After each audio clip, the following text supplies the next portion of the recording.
지금부터 2020년 3월 1일 더함 공동체 예배를 주님의 이름으로 시작하겠습니다. 사도신경으로 신앙 고백하겠습니다.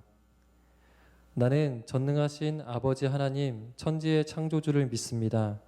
나는 그의 유일하신 아들 우리 주 예수 그리스도를 믿습니다. 그는 성령으로 잉태되어 동정녀 마리아에게서 나시고 본디오 빌라도에게 고난을 받아 십자가에 못 박혀 죽으시고 장사된 지 사흘 만에 죽은 자 가운데서 다시 살아나셨으며 하늘에 오르시어 전능하신 아버지 하나님 우편에 앉아 계시다가 거기로부터 살아있는 자와 죽은 자를 심판하러 오십니다.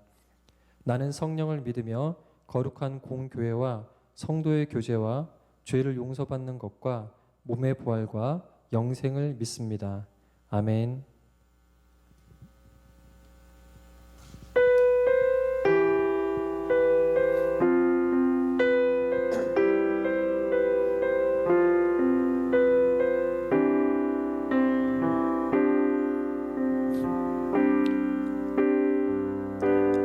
나의 만족과 유익을 위해 가지려 했던 세상 일들 이제 모두 다 해로 여기고 주님을 위해 다 버리네. 내 안에 가장 귀한 것 주님을 알미라.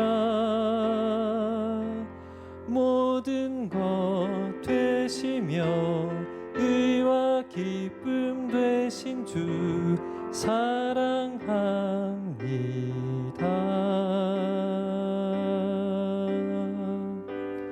부활의 능력 체험하면서 주의 고난에 동참하고 주의 죽으심 본을 받아서 그의 생명에 참여하네. 내 안에 가장 귀한 것 주님을 알미라. 모든 것 되시며 의와 기쁨 되신 주 사랑합니다.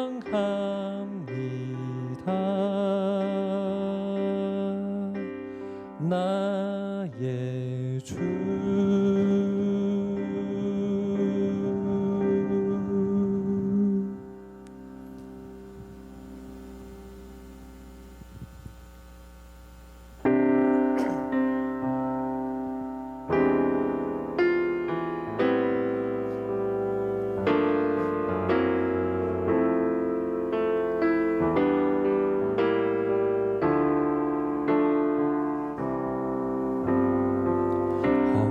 시절 지날 때 깊은 한숨 내쉴 때 그런 풍경 보시며 단식하는 분 있네.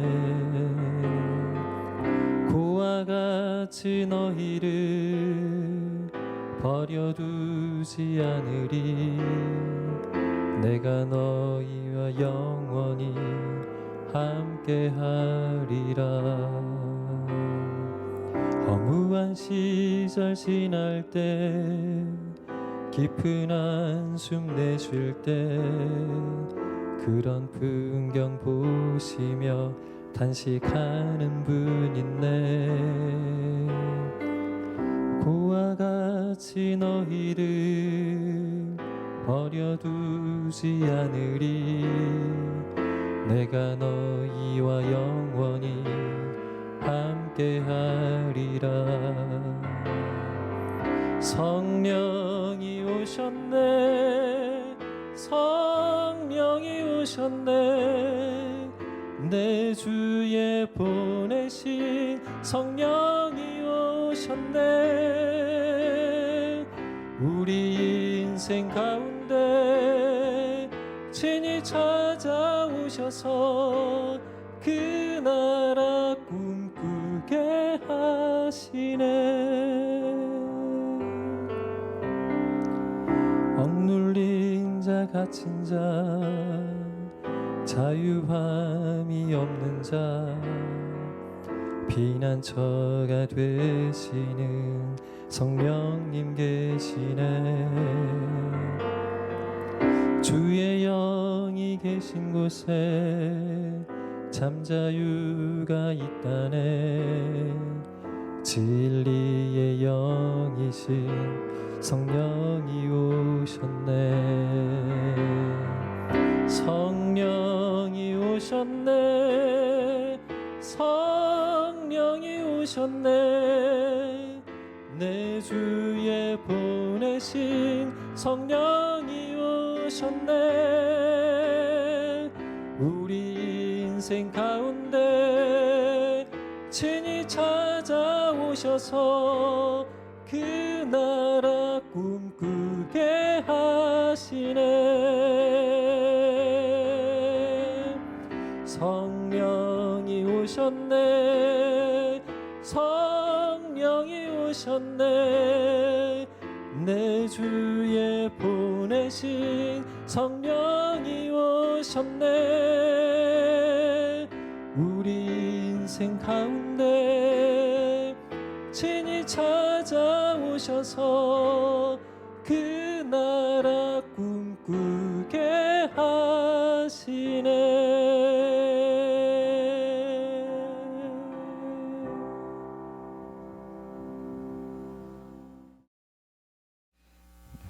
함께 예배를 위해서 기도하겠습니다. 사랑의 하나님, 이 어지러운 시국 가운데에 우리가 또 주님을 만나는 시간을 멀리서나마 갖고자 특별한 예배를 준비하였습니다. 우리가 어디 있든지 어디서든 존재하시는 하나님을 믿으며 우리가 있는 현장 가운데서 하나님을 만나고자 한 말씀 가운데로 모입니다. 주님, 우리의 마음과 예배를 받아주시고 각지에 흩어져 있는 모든 성도들의 마음 가운데, 그 현장 가운데, 그 가정 가운데 주님이 함께 계셔서 우리의 예배를 받아주시옵소서. 예수 그리스도의 이름으로 기도합니다. 아멘.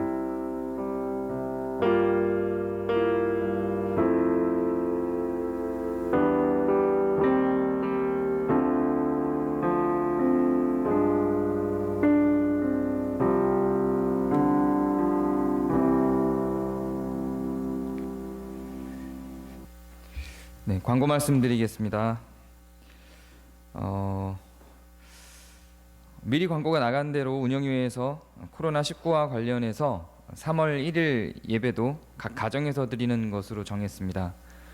그래서 더함 공동체 예배당에서는 3월 1일에 예배가 없습니다.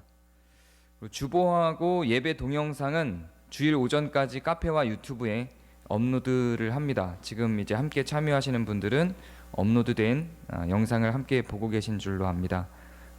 예배 시에 활용해 주시고 혹은 가정 가운데에서 모일 때는 다른 순서로 같이 예배를 드리셔도 무방하겠습니다. 또 어린이 교육을 위한 자료는 카페에 업로드했고 또 학부모 카톡방에도 함께 공유하도록 하겠습니다. 그리고 다음 주 예배는 주중의 상황을 보고 운영위가 다시 한번 논의를 하기로 했습니다. 상황이 계속 급변하고 있기 때문에 긴 시간을 정하지 않고 매주 이렇게 정보를 공유해서 변경사항을 갖도록 하겠습니다. 무엇보다도 상황 안정화를 위해서 또 확진자들의 치료를 위해서 기도해 주시기 바랍니다. 원래 오늘 하기로 예정되었던 일반 성도 설교와 학부모 총회는 가까운 시일에 있을 교회 행사나 기획들은 전체적으로 다 연기를 합니다. 다 연기를 할 테니까 언제 어떻게 진행될지도 운영위에서 추이를 보면서 논의를 해서 지속적으로 정보를 업데이트하도록 하겠습니다. 그리고 성경 공부는 당분간 시작하지 않습니다. 신청해주신 분들 감사드리고 성경 공부가 시작하게 될 때 재신청을 받고 시작 공지를 하도록 하겠습니다. 아마도 코로나 바이러스가 좀 잠잠해진 후에 혹은 치료제가 나온 뒤에 아마 시작을 하게 될 것 같습니다. 그리고 다음 주 예배 봉사자 관련한 정보는 주중 상황을 보고 예배 공지할 때 같이 공지를 해드리도록 하겠습니다. 감사합니다. 네, 오늘 말씀 함께 보도록 하겠습니다. 오늘 함께 보실 말씀은 야고보서 1장 26절입니다. 야고보서 1장 26절. 네, 함께 읽도록 하겠습니다. 시작. 누구든지 스스로 경건하다 생각하며 자기 혀를 재갈 물리지 아니하고 자기 마음을 속이면 이 사람의 경건은 헛것이라. 지금까지 우리가 살펴본 바들을 조금 정리를 해보자면 이런 게 있었죠. 마음의 확신을 갖는 것. 내 마음에 예수님이 우리 구원자야 라고 하는 어떤 마음의 확신을 갖는 것이 구원을 주는 믿음이다 라고 하는 주장과, 혹은 믿음은 그냥 마음의 확신에서 끝나지 않고 확신한 그 마음이 행위로 진전되는 것, 행위를 포함하고 있는 것, 그 믿음의 결과로 행위가 나타나는 것까지를 포함하는 것을 믿음으로, 구원을 주는 믿음으로 이야기하는 것이다 라고 하는 이 두 가지 주장에 대해서 지금까지 계속 살펴봤습니다. 그 야고보서 2장을 보면 이렇게 나오죠. 사람이 믿음이 있노라 하고 행함이 없으면 무슨 유익이 있으리요? 그 믿음이 능히 자기를 구원하겠느냐? 영혼 없는 몸이 죽은 것 같이 행함이 없는 믿음은 죽은 것이니라. 그래서 이러한 말씀이 사실 야고보에서 뿐만 아니라 제가 로마서나 갈라디아서 여러 말씀들을 증명해내면서 설명을 드렸죠. 결국 믿음이라고 하는 건 마음의 확신만을 의미하는 것이 아니라 그 마음에 갖고 있는 확신이 실천으로, 행동으로, 우리 삶으로 표현되어 나타나지는 것까지를 믿음을 의미한다. 그래서 그것 전체를 다 구원으로 보고 그것들을 경건이라고 표현한다라고 지금까지 살펴온 내용이 그러했습니다. 그래서 결국 갈라디아서 말씀에 대한 이해도 율법을 의미 없다고 말하는 게 아니라, 율법이 아니라 그 갈라디아서에 나온 율법이 아니라 믿음이 구원을 주는 것이다라고 하는 표현도 사실은 율법을 폐지했다라는 의미가 아니고 그 율법을 포함하고 있는 믿음을 의미하는 것이다라고 하는 것도 지난주에 논증을 했죠. 이 부분이 더 궁금하신 분들은 지난주 설교를 다시 한번 들어주시기 바랍니다. 차이가 있다면, 율법이라고 하는 것은, 경건과 율법의 차이가 있다면, 율법이라고 하는 것은 외부 강압에 의해서 그 정의와 사랑을 실천하는 것이다. 그리고 경건이라고 하는 것은 우리의 상태가, 우리의 존재 자체가 그 율법적 정의를 실천할 수 있는 존재로 변화하는 것이다. 이렇게 설명을 했습니다. 여기까지가 올해 들어서 제가 쭉 설명했던 내용들을 집약적으로 요약한 것이라고 생각하면 됩니다. 그래서 믿는 자는 결국 율법적 정의를 실행하는 자, 그러니까 율법을 외부적 강압에 의해서 실천하는 자라기보다 율법적 정의를 실행하는 자, 즉 의로운 자로 다시 태어나는 것, 이것을 믿는 자, 다시 태어난 의로운 자로 다시 태어나는 자, 이것을 믿는 자라고 표현을 하고 있었습니다. 그렇게 율법적 정의를 실행할 수 있는 자로 되어져가는 과정을 구원의 여정이라고 이야기를 했고, 그 가운데 일어나는 변화를 경건이라고 설명을 했습니다. 이제 여기까지를 우리가 지금까지 본 바 전부인데요. 그렇다면 이제 오늘은 말의 경건이라는 제목으로 설교를 진행합니다. 그러하다면 말은 마음의 확신에 속한 걸까요? 행위가 없는 마음의 확신에 속한 걸까요? 행위에 속한 걸까요? 이게 조금 애매하죠. 언행일치라고 하는 게 있어요. 말한 대로 행동한다는 거죠. 이 언행일치라는 말이 부정적으로 긍정적으로 다 사용이 되기도 하는데, 주로 언행일치가 안 될 경우에 이 말을 표현합니다. 그래서 우리의 인식 속에서는 말과 행위를 구분하는 습성이 있어요. 그래서 이 말이라고 하는 건 행위와 분리된 어떤 것으로 자꾸만 생각을 하는 것이죠. 그래서 말은 마음의 확신을 표현하는 어떤 하나, 행위와 분리된 어떤 것으로 자꾸 보는 경향이 있습니다. 그래서 말만 번지를 하다라고 하는 표현들도 우리가 습관적으로 사용을 하죠. 말만 있고 행위가 없는 것을 비난하기도 합니다. 그래서 말은 행위와 다르다고 생각하기 쉽상입니다. 그래서 말을 아주 잘하는 사람, 말을 번지르르하게 잘하는 사람, 말로 예의를 갖추는 것에 대해서 경시하는 문화가 우리에게는 있습니다. 말을 잘하는 것이 심지어는 행위를 잘 못하는 것의 어떤 표현으로 보기도 합니다. 그러나 과연 그럴까요?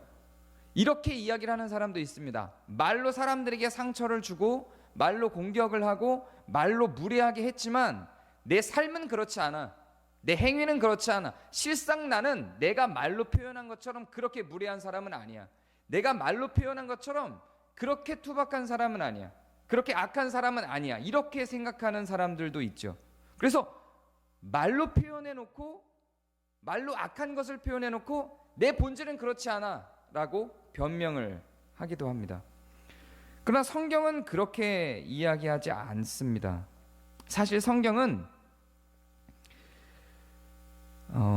말을 굉장히 중요한 경건의 요소로 이야기를 합니다. 야고보서의 말씀을 통해 보면 말만 믿음이 없다고 말하고 행함이 없으면 죽은 믿음이라고 합니다. 즉 말만 잘하고 말만 잘하고 행함이 없으면 말만 믿음이 있다고 말하고 행함이 없으면 말만 하고 행함이 없으면 죽은 믿음이라고 합니다. 그래서 마치 말보다 행위가 중요한 것처럼 여겨질 수 있어요. 말만 번지를 하고 말만 믿음의 고백을 하고 행위가 없으면 죽은 믿음이다 라고 이야기를 하니까 마치 행위만 잘하면 되는 것처럼 이 야고보서의 말씀을 오해할 수 있어요. 그러나 그런 의미의 말씀이 아닙니다. 말만 하고 행위가 없다고 해서 행위와 말이 분리되어 있다라는 의미에서 한 말이 아닙니다. 이것은 말만 하고 행위가 없는 것에 대한 지적을 하는 것이지 말이 중요하지 않다고 이야기한 게 아닙니다. 그래서 말을 예의 있게 말을 경건하게 하는 것을 터부시하는 의미가 아닙니다. 이 표현만 갖고 우리가 생각을 하기 때문에 자꾸 말을 터부시하는 경우가 있습니다. 그런데 그런 걸 의미하는 게 아닙니다. 말은 행함과 상관이 없는 거라고 생각하는 그런 문화가 우리에게 굉장히 많이 잡혀 있습니다. 그래서 츤데레라는 말도 이렇게 나오죠. 말로는 굉장히 투박하게 하지만 선물 하나 던져주는 거예요. 그래놓고 그것이 멋있는 사랑의 표현인 것처럼 우리에게 인식되기도 합니다. 이거는 바른 인식은 아닙니다. 말로 계속해서 상처를 줬던 어떤 사람이 행동으로 상처를 줬던 것을 조금 만회할 때 의외의 반응이기 때문에 갖는 어떤 심리적인 반응인 것이지, 말로 상처를 주었던 그간의 행위들이 그 행동 하나로 덮어질 수 있는 걸 의미하는 게 아닙니다. 거기에서 매력을 느끼게끔 만드는 요소는 사실상 그것이 드라마나 소설을 통해서 나오기 때문에 그것이 멋있어 보일 수 있을지 모르지만 그것을 실제로 당하는 사람들의 경우는 그것을 멋으로 느끼지 않아요. 평상시에 내내 말로 상처를 주다가 선물을 한번 줬어요. 물론 감동일 수 있고 그동안 말한 게 이 사람의 본질은 아니구나라고 오해했던 바를 이해로 전환시키는 과정일 수는 있으나 그렇다고 그동안 주었던 상처가 내 마음 가운데에서 사라지게 되는 것은 아닙니다. 결코 성경은 행함 가운데 말을 분리시켜 놓고 있지 않습니다. 성경으로 들어가서 한번 보도록 하겠습니다. 오늘 우리가 읽은 본문을 보면 이렇게 기록하고 있습니다. 누구든지 스스로 경건하다 생각하며 자기 혀를 재갈물리지 아니하고, 경건하다고 자기는 생각하면서 자기 혀를 재갈물리지 아니하고 자기 마음을 속이면 이 사람의 경건은 헛것이라고요. 예전에 우리가 경건에 대한 정의를 배울 때 어떻게 정의를 내렸죠? 경건은 과부와 고아를 돕는 것이다. 이것을 경건이라고 정의했어요. 오늘 우리가 본 야고보서 1장 26절 말씀 다음 절입니다. 1장 27절 말씀이에요. 그 바로 앞절에 이렇게 나오는 거예요. 경건하다 생각하며 자기 혀를 재갈 물리지 않으면 그 경건은 헛것이라고요. 순서가 이렇게 돼요. 이 5절만 갖고 보면 생각이 있어요. 경건하다고 생각하는 생각이 있어요. 나는 경건해라고 하는 생각하는 생각이 있어요. 이 생각만 있는 경건에 대한 무모함을 지난주 설교를 했죠. 의로운 행위를 해보지 않은 사람은 자기가 얼마나 악한지를 몰라요. 고아와 과부를 도와보지 않은 사람은 자기가 경건하다고 생각해요. 오히려 고아와 과부를 도와본 자라야 고아와 과부를 도와본 사람이 그것이 얼마나 버겁고 힘든 일인지를 알 수 있어요. 그런 사람이 자기 스스로를 경건하다고 여기는 것이 얼마나 어려운지를 깨달을 수 있어요. 그래서 의에 줄이고 목마르게 되는 거죠. 바로 이것, 경건하다고 생각하는 것과 경건한 행위를 하는 것, 이 양극에 대한 괴리를 지난주에 제가 설교를 했다면 그 중간에 뭐가 있냐면 혀를 재갈 물리는 것이 있습니다. 마음에 경건하다고 생각하는 것, 믿음의 생각과 믿음의 실천으로 나타나는 경건 그 사이에 혀가 있어요. 말이 존재하고 있습니다.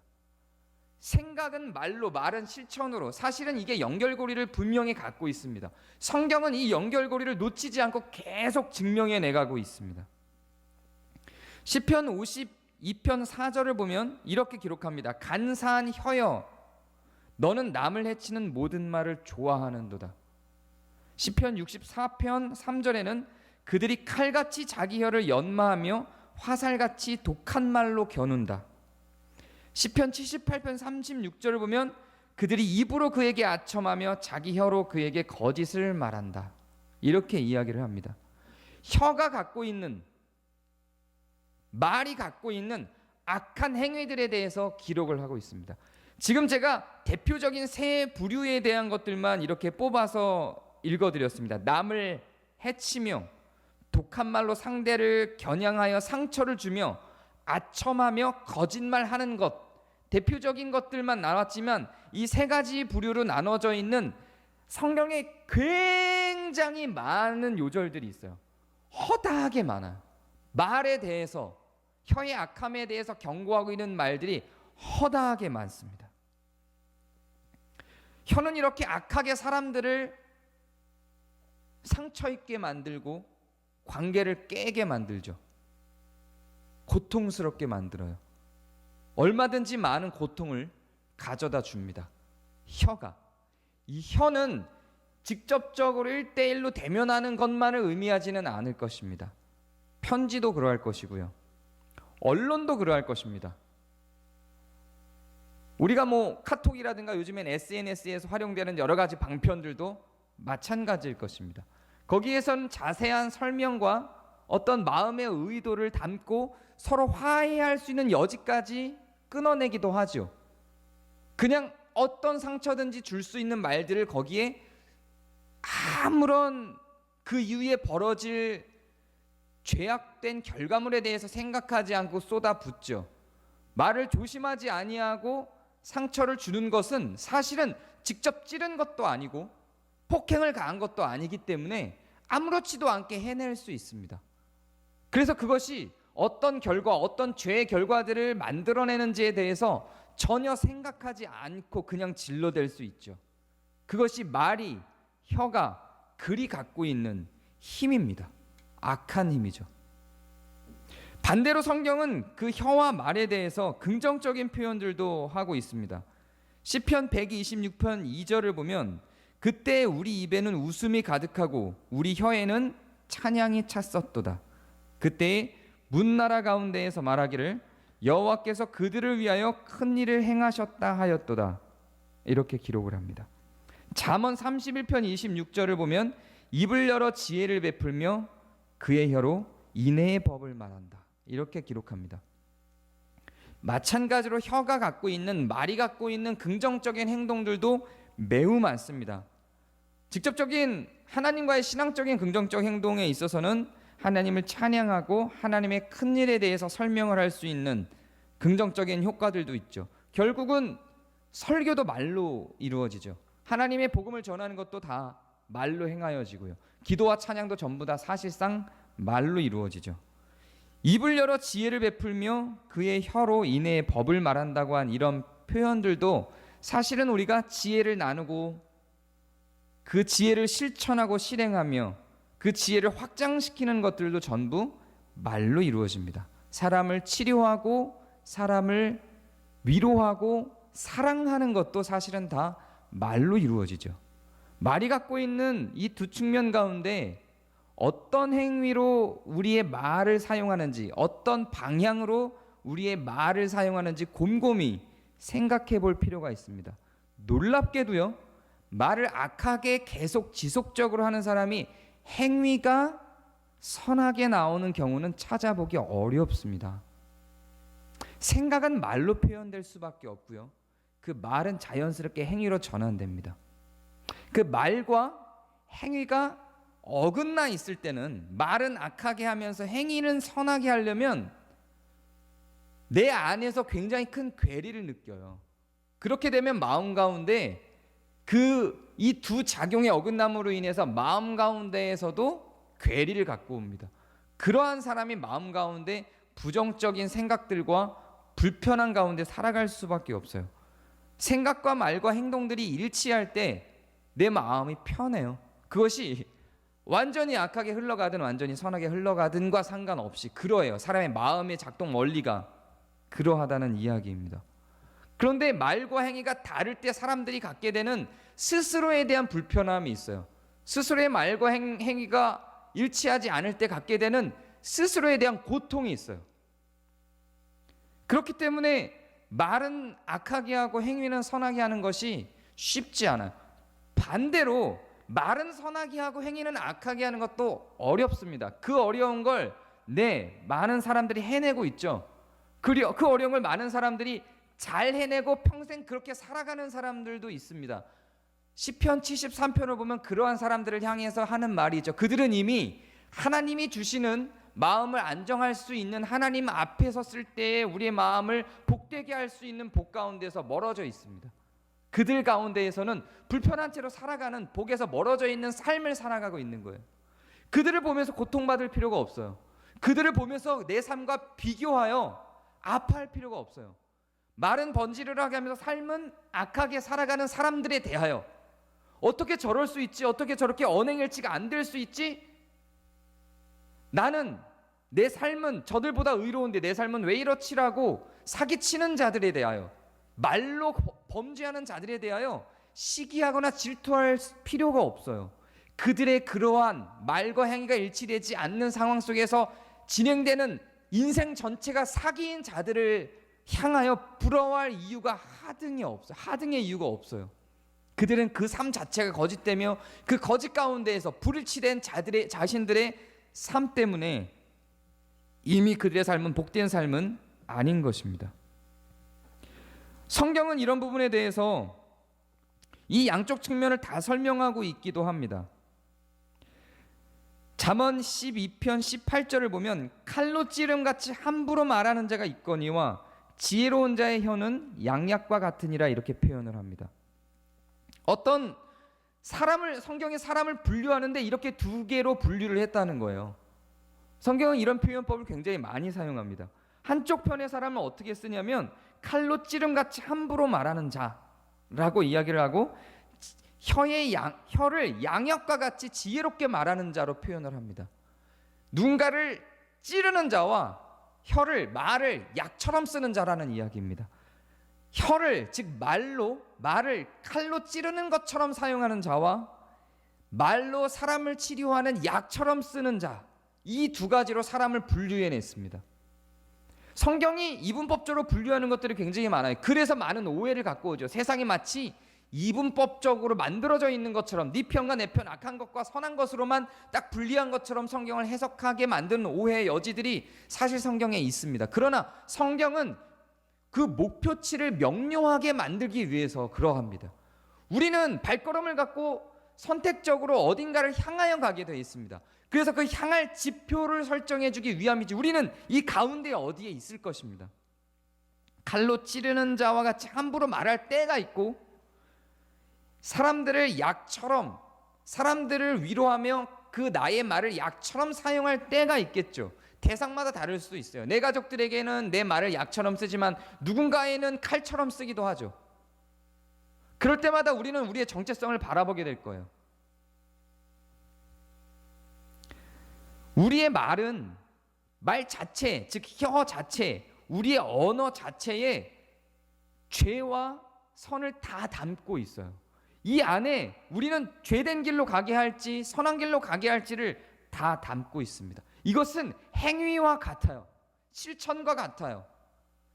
성경에서 말하는 진리라고 하는 것이, 성경에서 말하고 있는 경건이라고 하는 것이, 진리의 현장이라고 하는 것이 어떤 존재에 투영되어서 나타나 있는 것이 아니라, 즉 하나님 자체가 진리라는 방식으로 성경은 설명하지 않고 우리의 삶이, 우리의 결단이, 우리의 실천이 나타나는 현장을 진리라고 말하는 것처럼 언어를 사용할 때도 진리의 현장을 만들어냅니다. 이건 글을 쓸 때도 마찬가지예요. 우리가 언어를 사용할 때 그 언어를 사용하는 그 현장이 진리가 돼요. 나는 가난한 자를 잘 도우니까, 과부와 고아를 잘 도우니까, 나는 선한 일을 잘 하니까 언어로는 폭행을 해도 괜찮다고요. 그렇게 생각할 수 없어요. 이거는 떨어질 수 있는 관계가 아니에요. 베드로전서 3장 10절은 이렇게 설명을 합니다. 생명을 사랑하고 좋은 날 보기를 원하는 자는 혀를 금하여 악한 말을 그친대요. 사랑하는 자는 혀를 금하여 악한 말을 그친다고 합니다. 그리고 그 입술로 거짓을 말하지 않는다고 해요. 나쁜 측면이죠. 이것을 안 한다는 얘기예요. 그리고 또 다른 측면으로 이 말에 대한 이야기예요. 계속 선을 행하고 화평을 구한대요. 혀에 대한 이야기를 하고 있는 겁니다. 우리의 혀는 선을 행할 수도 있고, 혀로, 우리의 행위가 아니라 혀로 선을 행할 수 있고 악을 행할 수도 있습니다. 그 이야기를 하고 있는 겁니다. 우리의 말이 선을 행하기도 합니다. 구제를 해주는 것만이 선이 아니에요. 돈을 주는 것만이 선이 아니에요. 땀을 흘리는 것만이 선이 아니에요. 우리는 입으로도 혀로도 선을 행할 수가 있어요. 놀랍지 않나요? 매우 쉽죠? 이렇게 생각하면 선을 행하는 게 너무 쉬워요. 선을 행하는 게 간단한 일이에요. 악을 행하는 것도 너무 쉬워요. 심지어는 예수님께서 왜 나가라 하는 자에게, 친구에게 나가라 하는 자에게 지옥을 떨어질 거라고까지 이야기를 했죠. 욕이에요. 여기서 나가라고 하는 건 욕을 의미하는 거예요. 욕을. 그렇게 욕하는 자가 지옥에 떨어질 것이라고 이야기한 것만큼이나, 그만큼이나 혀로 악을 행하는 것이 사람을 찌르고 죽이는 것과 같은 폭력과 같은 수준으로 대하고 있다는 거예요. 예수님. 유다서 1장 15절엔 이렇게 이야기합니다. 경건하지 않은 자가 주를 거슬러 한 모든 완악한 말로 그들을 정죄하려 하심이라. 나중에 심판받을 때, 정죄를 할 때에 죽이고 훔치고 빼앗고 하는 것만이 아니라 완악한 말로 말미암아, 경건하지 않은 자가 완악한 말로 말미암아 심판을 받는다고요. 성경은 매우 본격적으로 말을 경건에 투영시킵니다. 말이 경건을 다루는 잣대로 사용됩니다. 우리의 행위가 우리의 선한 의지가 믿음으로 말미암아 우리 가운데 생겨난 성령의 역동으로 발현되는 우리의 경건이, 선한 삶이 다른 몸의 동작과 재정의 투자와 이런 것으로만 되지 아니하고 말로 된다고요. 그걸 말도 경건이라고 분명히 이야기를 하고 있다는 것입니다. 디모데후서 2장 16절을 보면 이렇게 나와요. 망령되고 헛된 말을 버리라. 그들은 경건하지 아니함에 점점 나아가나니. 망령되고 헛된 말을 하는 자를 어떻게 기록하고 있냐면 경건하지 아니한 대로 나아가는 자라고 성경은 기록하고 있다는 이야기입니다. 성경은 심지어 그리스도를 말씀이라고 표현합니다. 이것은 한 2주 전에 저희가 설교를 했죠. 말에 대한 무게감을 성경은 굉장히 강력하게 강조합니다. 경건의 시작은 말에서부터입니다. 나는 말은 이래도 실천은 잘해 라고 하는 것은 시작될 수 없어요. 성립되지 않는 표현입니다. 말이 실천입니다. 쉽게 생각하면 우리는 말로 다 해먹을 수도 있어요. 말 한마디로 천냥빚을 갚는다고 하죠. 이 속담이 담고 있는 의미가 굉장히 큽니다. 공동체를 한번 생각해 볼까요? 공동체를 깨는 게 뭘까요? 공동체를 깨는 게 돈일까요? 사람을 아프게 하는 게 뭘까요? 그게 돈일까요? 드라마나 소설을 한번 잘 보세요. 가난이 가정을 깰까요? 가난이 관계를 깰까요? 그것은 지나친 자기 합리화예요. 가정을 깨는 것, 관계를 깨는 건 가난이 아니에요. 가난으로 말미암아 받은 스트레스를 말로 표현했기 때문에 관계가 깨지는 겁니다. 다르게 생각하면 가난으로 말미암아 스트레스를 받는다 할지라도 말이 경건하면 관계가 깨지지 않아요. 사실은 가난으로 말미암아 스트레스가 많은 상황 가운데에서도 말이 경건하여 더 돈독해지는 관계들이 얼마든지 존재하고, 이 말이 경건함이 사실 모든 부족한 것들을 다 커버하고도 남을 만한 엄청난 능력이 이 안에 있어요. 말은 우리를 사랑하게 합니다. 말은 우리를 경건하게 하죠. 말이 우리를 온유하게 하고요. 말이 우리를 인내하게 합니다. 말이 우리를 오래 참게 하고, 말이 우리에게 기쁨을 줍니다. 우리가 하나 되는데 그 첫걸음은 말에서부터 시작합니다. 말이 우리를 치료합니다. 말이 우리를 위로합니다.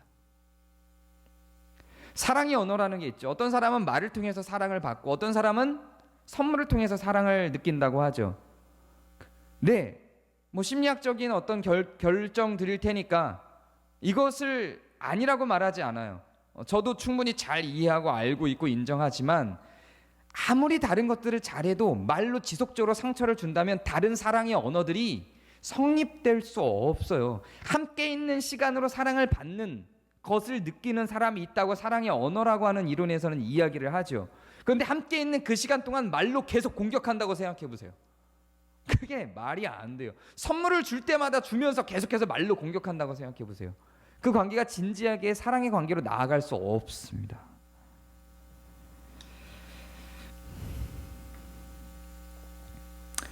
말이 경건을 낳는 게 아니라 말 자체가 경건의 하나입니다.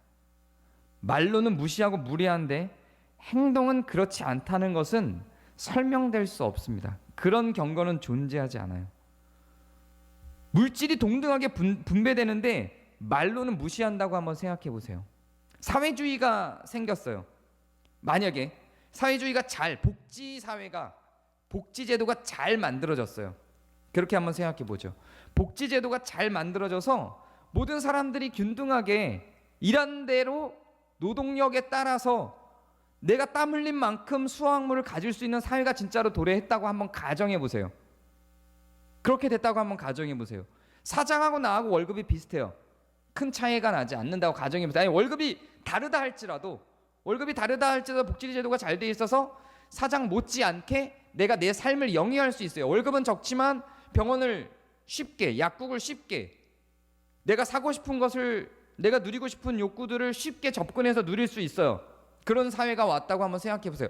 그런데 계속 욕을 먹어요. 그게 행복이 될까요? 경제적 분배가 매우 중요하죠. 그러나 그 경제적 분배가 우리의 삶을 행복하게 영위하게 만들지 않아요. 그렇지 않습니다. 그 경제적 분배는 매우 협소한 거예요. 이것보다 훨씬 엄청난 것이 말에 있어요. 그 경제적 분배가 우리를 고통스럽게 할지는 몰라요. 그러나 말이 주는 고통만큼 경제적 분배가 우리를 옥죄지 않아요. 우리가 경제적 분배 속에 공정한 경제적 분배 속에 있지 않아서 받는 고통들이 분명히 있죠. 분명히 저는 우리나라보다 훨씬 더 그렇게 경제적 분배 가운데로 들어가지 않은 사회 속에 살다 온 사람이니까요. 그것이 주는 고통이 뭔지 알아요. 모르지 않아요. 매우 잘 알아요. 근데 그렇게 충분하게 누릴 수 있는 경제적 상황 속에 있다 해도 매일같이 욕을 얻어먹고 살고 있다면 그는 불행해요. 그러나 조금 부족한 삶 속에서 살고 있다고 해도 늘 격려받으며 서로를 인정해주는 분위기 속에 살고 있다면 그는 행복할 수 있죠. 말이 갖고 있는 능력은 우리가 생각하는 것보다 매우 훨씬 큽니다. 사랑하는 성도 여러분, 경건한 말로 먼저 무장하시기 바랍니다. 그것 자체가 우리를 경건으로 이끌고 그 자체가 경건한 삶이며 그 말 속에 구원의 여정이 있습니다. 그 말이 나를 구원할 뿐만 아니라 그 말을 듣는 사람들을 구원하게 됩니다. 목숨 걸고 여러분의 말을 경건하게 한번 구성해 보시기 바랍니다. 우리의 삶이 어떻게 바뀔지요.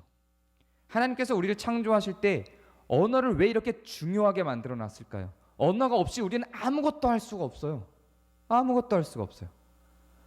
하나님이 천지를 창조하실 때 인간으로 하여금 아담으로 하여금 세상을 다스리게 하실 때 왜 그것들을 다 언어로 할 수 있도록 하셨을까요? 언어는 우리 눈에 보이는 것들보다 훨씬 더 강력한 힘을 갖고 있습니다. 그것은 사람을 살리기도 하고 죽이기도 하는 경건의 중심이며 마음의 확신과 행위의 의의 결정으로 가는 그 중앙 다리에 매우 중요한 역할을 차지하고 있는 경건의 핵심입니다. 우리 같이 말로 경건한 자로 서게 되기를 바랍니다. 제가 기도하겠습니다. 은혜 하나님 감사드립니다. 우리가 하나님의 경건을 따라 살게 되기를 소망합니다. 우리의 입을 고쳐주시고 우리의 입을 경건케 하여 주셔서 말에 있어서 먼저 경건한 자로 설 수 있도록 이끌어 주시옵소서. 주님께 우리의 입을 맡겨드리며 우리 구주 예수 그리스도의 이름으로 기도합니다. 아멘. 우리 함께하는 기도를 하도록 하겠습니다. 우리가 도항공동체 교회는 원래 함께하는 기도로 같이 매주 설교 후에 통성으로 기도를 하는데 오늘은 온라인으로 예배를 하는 관계로 제가 기도문을 낭독하도록 할 테니 여러분들은 마음으로 이것을 따라해 주시기 바랍니다. 혹은 카페에 올려드린 그 주보 가운데에 이 기도문을 실어놨습니다. 그러니까 그 기도문으로 같이 낭독을 해주셔도 기도하는 마음으로 읽어줘도 괜찮겠습니다. 제가 함께 기도하도록 하겠습니다. 질서의 하나님, 지금 대한민국은 코로나19 바이러스 감염증으로 인해서 비상사태에 돌입해 있습니다. 학교와 유치원은 개강이 연기되고 회사에 출근하는 사람들도 두려움의 주변을 둘러봐야 하고 교회들은 만나기를 조심하고 멀리서 예배하게 됩니다. 속히 이 사태가 진정되어서 아이들이 다시 즐거움으로 친구들을 만나고 학교와 회사와 교회들이 정상화될 수 있게 하여 주옵소서. 위로의 하나님, 이번 코로나 감염증으로 인해 수많은 피해자들이 발생했습니다. 현재 12명의 사망자가 나왔으며 치료 중인 확진자들이 있습니다. 특히 중국에 거래처를 두고 있는 많은 회사들이 피해를 입었습니다. 이로 인해 일상이 깨어지고 내일을 바라볼 수 없는 상태가 된 사람들도 있습니다. 사망자의 유가족들을 위로해 주옵소서. 피해 입은 회사들과 확진자들을 위로해 주옵소서. 더불어 피해 입은 음식점과 상점들과 중소자영업자들을 위로해 주옵소서. 특히 일을 멈추고도 월급을 받을 수 없는 여러 계약직과 아르바이트생들과 프리랜서들을 위로해 주옵소서. 사랑의 하나님, 코로나 감염증을 극복하기 위해 헌신하는 많은 의사들과 간호사들, 자원봉사자들, 정부 관계자들에게 지혜의 힘을 주소서. 빠르게 치료제가 개발 보급될 수 있도록 하여 주시고 비난하고 비방하기보다 협조하고 협력하여 이 위기를 벗어날 수 있게 하여 주옵소서. 심판의 하나님, 거짓과 음모로 교회를 무너뜨리기를 끊임없이 시도하고 사람들의 영혼과 돈을 착취하던 신천지의 실상이 드러났습니다. 그들의 속임수와 거짓으로 인해 수많은 사람들이 코로나 바이러스에 감염되고 사망하기까지 이르렀지만 사죄나 반성보다 오히려 자신들을 피해자라고 주장하기에 이르렀습니다.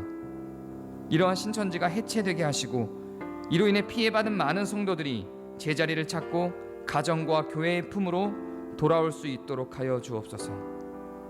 아무쪼록 모든 상황이 질서 있게 협력 가운데 마무리되기를 소원하며 우리 주 예수 그리스도의 이름으로 기도합니다. 아멘.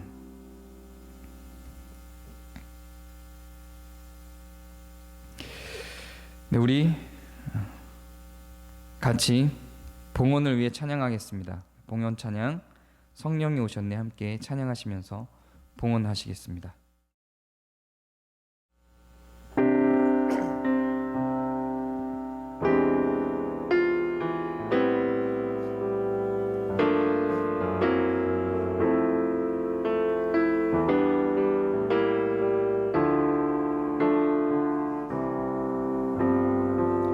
허무한 시절 지날 때 깊은 한숨 내쉴 때 그런 풍경 보시며 단식하는 분 있네. 고와 같이 너희를 버려두지 않으리. 내가 너희와 영원히 함께하리라.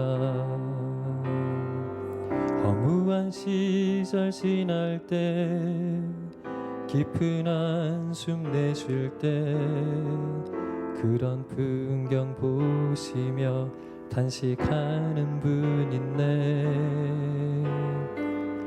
고와 같이 너희를 버려두지 않으리.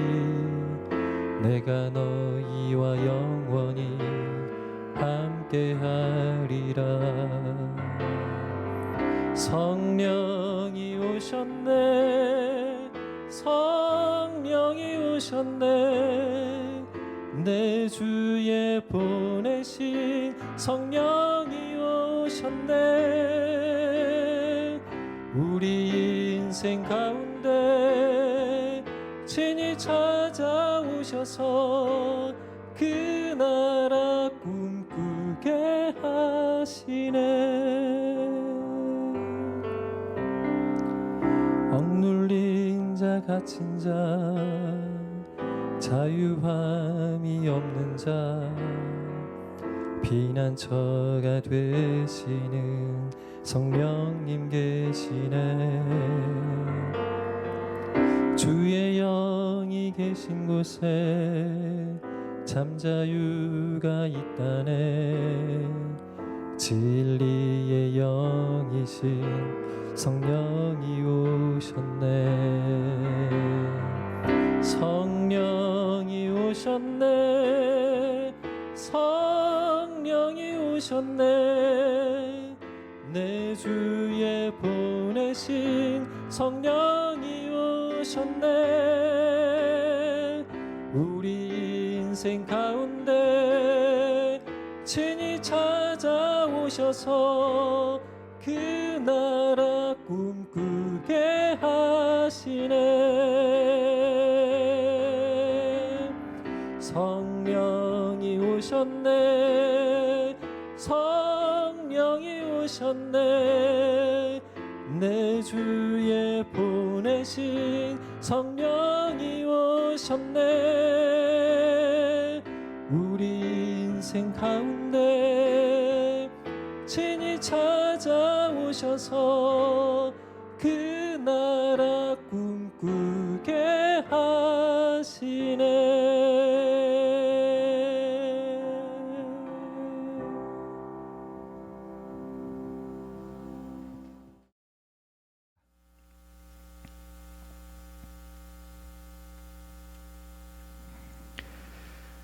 네, 함께 봉헌을 위해서 기도하겠습니다.